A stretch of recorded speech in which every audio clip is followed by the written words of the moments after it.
জীবনে ব্যর্থ হওয়ার অনেক উপায় আছে, কিন্তু জীবনে সফল হওয়ার একটিমাত্র উপায় হলো চেষ্টা।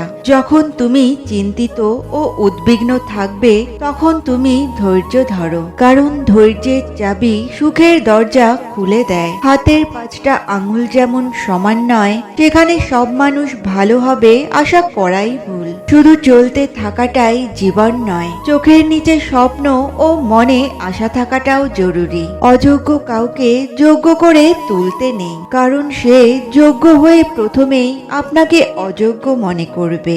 ইতিহাস সাক্ষী যে ক্ষোভ থেকে পরস্পরের মধ্যে যুদ্ধ হয়েছে, কিন্তু কখনো শান্তির পরিবেশ স্থাপিত হয়নি। মানুষ পরাজয়ের জন্য সৃষ্টি হয়নি, তাকে হয়তো কৌশলে ধ্বংস করা যায়, কিন্তু হারানো যায় না। জীবনে একা চলতে শিখতে হয়, কারণ ভিড় সাহস যোগায়, কিন্তু তোমার নিজস্বতা কেড়ে নেয়। জীবনে শান্তি পেতে মনের ময়লাগুলো ধুয়ে ফেলতে হবে।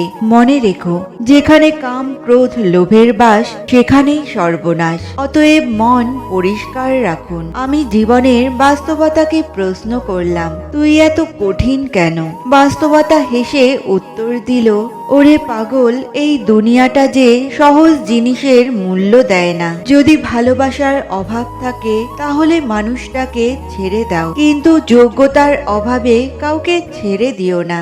অকারণে অনেক সময় মুখ বন্ধ রেখে ভুল স্বীকার করে মাথা নত করে নিতে হয়। এর অর্থ তুমি পরাজিত নও, তুমি পরিণত।